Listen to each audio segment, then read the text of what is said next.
Myasthenia gravis एक बीमारी है जिसमें हमारी मांसपेशियां शिथिल हो जाती हैं। यह मूलतः मांसपेशियों की बीमारी नहीं है। हमारी मांसपेशियां कैसे काम करती हैं? जब भी हम दिमाग में कुछ चीज सोचते हैं, जैसे मान लीजिए मैंने सोचा कि मैं ये हाथ हिलाऊं, तो दिमाग से कुछ नसों के द्वारा वो संदेश उस एरिया के मसल्स में जाता है और वो नर्व्स के थ्रू यानी नसों के थ्रू वो संदेश आता है। फिर नस का और मांसपेशी का एक जंक्शन होता है, उस जंक्शन से वो इंपल्स ट्रांसमिट होके मसल्स में मूवमेंट होता है। मायस्थीनिया ग्रेविस में नस और मसल के बीच का जो जंक्शन है, उस जंक्शन पे एक ब्लॉकेड हो जाता है, जिससे नसों से आने वाली जो मैसेज है वो मांसपेशी को नहीं पहुंचता और इसलिए मांसपेशियां काम नहीं कर पाती। हमें लगता है कि ये प्रॉब्लम मांसपेशियों की है, बट वो मांसपेशियों की नहीं है, वो नस और मांसपेशी के जंक्शन की है। अब ये जंक्शन पे ब्लॉकेट क्यों होता है? ये कुछ केमिकल्स की वजह से होता है। ये केमिकल्स कहां से आते हैं? ऐसा माना जाता है कि हमारी छाती में ये जो ब्रेस्ट बोन है, इसके पीछे एक ग्लैंड होती है थाइमस, उसमें से कुछ केमिकल्स बनते हैं जो जाकर के नस और मांसपेशी के जंक्शन को ब्लॉक कर देते हैं।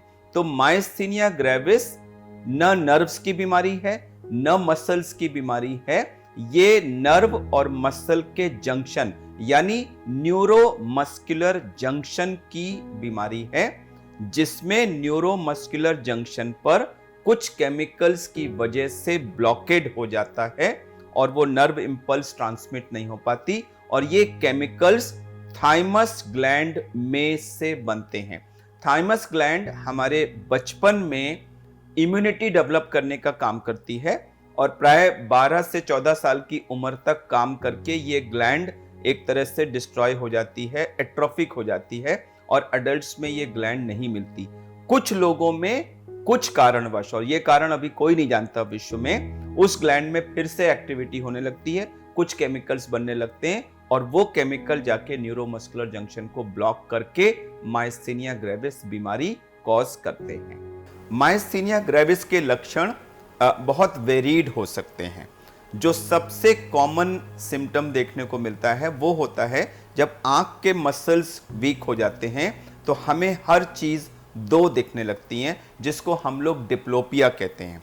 उसके साथ साथ जो हमारी आईलिड होती है, जो ये आईलिड है, ये नीचे की तरफ आ जाती है, यानी कि आप ऐसे देखिए, ऐसे दोनों आईलिड नीचे आ जाएंगी, उसको हम टोसिस कहते हैं। तो बहुत ज़्यादा संख्या में मायस्थीनिया के पेशेंट्स में लक्षण की शुरुआत दो दिखना और आंख की पुतली नीचे आ जाना, टोसिस, इससे होती है। क्योंकि ये दोनों ही सिम्टम आंख से रिलेटेड हैं, इसलिए अक्सर रोगी शुरू में आंख के डॉक्टर के पास जाते हैं।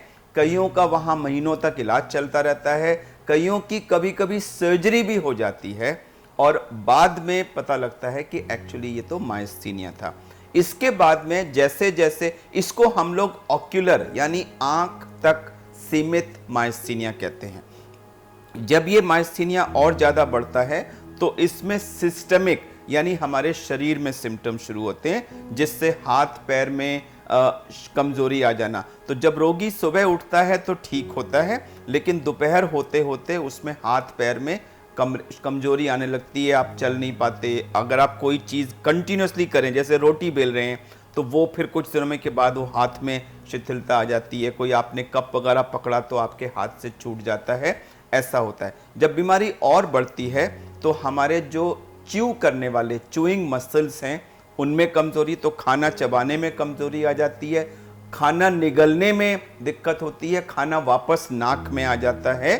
और जब ये, जिसको हम बल्बर सिम्टम्स कहते हैं, और जब बहुत ही ज़्यादा एडवांस स्टेज हो जाता है तो हमारे सांस के मसल्स, जिसको हम रेस्पिरेटरी मसल्स कहते हैं, वो इन्वॉल्व हो जाते हैं और रोगी को सांस लेने में दिक्कत आ जाती है, जिसको हम एक क्राइसिस यानी मायस्थीनिक क्राइसिस कहते हैं, जिसमें व्यक्ति सांस भी नहीं ले पाता और पेशेंट फिर मशीन पे यानी वेंटिलेटर पे चला जाता है।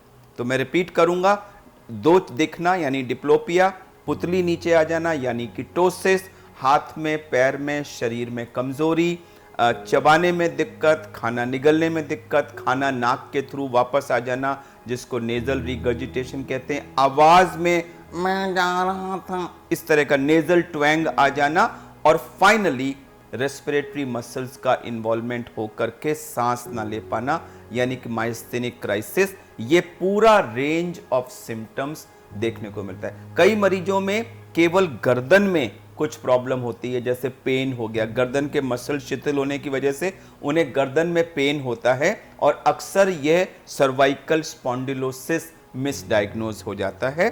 तो मेन चीज यह है कि इनमें माइस्थेनिया में जब सुबह रोगी उठता है तो उसकी कंडीशन बेटर होती है, और जैसे जैसे हम रेपिटेटिव मस्कुलर एक्टिविटी करते जाते हैं हमारे मसल्स वीक होते चले जाते हैं। माइस्थेनिया ग्रेविस के जब सिम्टम्स सस्पेक्ट किए जाते हैं तो उसका निदान करने के लिए हम एक ब्लड टेस्ट करते हैं, जिसमें जो हमारे नर्व्स और मसल के जंक्शन पर एक रिसेप्टर होता है जिसको एसिटाइल कोलिन रिसेप्टर कहते हैं, तो उससे रिलेटेड कुछ एंटीबॉडीज़ जो शरीर में बनती हैं जिनकी वजह से वो रिसेप्टर ब्लॉक हो जाता है, तो वो anti acetyl choline receptor antibody, वो एंटीबॉडी की टेस्टिंग की जाती है। उसका एक नॉर्मल लेवल होता है, तो अगर ये हाई होता है तो ये माइस्थेनिया का काफ़ी द्योतक है, और ज़्यादातर रोगियों में ये हाई होता है।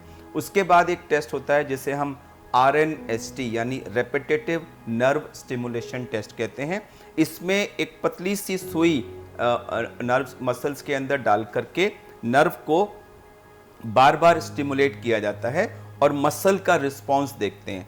तो शुरू में नर्व को स्टिमुलेट किया, मसल का रिस्पॉन्स आता है, नर्व को स्टिमुलेट किया, मसल का रिस्पॉन्स आता है। लेकिन जब हम बार बार नर्व को स्टिमुलेट करते हैं तो चूंकि वो जंक्शन ब्लॉक होने लगता है तो वो फिर कुछ समय के बाद मसल में रिस्पॉन्स कम होता जाता है, जिसको कहते हैं डिक्रीमेंटल रिस्पॉन्स, यानी कि उसी स्टिमुलस से रिस्पॉन्स कम होता जा रहा है। तो डिक्रीमेंटल रिस्पॉन्स जो है उस सूरत में हम कहते हैं कि repetitive nerve stimulation is positive, because वो डिक्रीमेंटल रिस्पॉन्स शो कर रहा है, तो उससे फिर वो माइस्थेनिया का डायग्नोसिस कंफर्म हो जाता है। माइस्थेनिया के 10 से 15% पेशेंट्स में चेस्ट के अंदर एक ट्यूमर होता है जिसको थाइमोमा कहते हैं, और यह हो सकता है इससे कोई लक्षण ना हो, इसलिए जैसे ही माइस्थेनिया का डायग्नोसिस होता है हमेशा हम चेस्ट एक्सरे और आइडियली छाती का CT स्कैन करना चाहिए, ये देखने के लिए कि आपके अंदर बिना लक्षण के वो थाइमोमा ट्यूमर तो नहीं मौजूद है, और अगर वो ट्यूमर है तो फिर उसका इमीडिएट इलाज जरूरी होता है। तो इस तरह से माइस्थेनिया का डायग्नोसिस कंफर्म किया जाता है।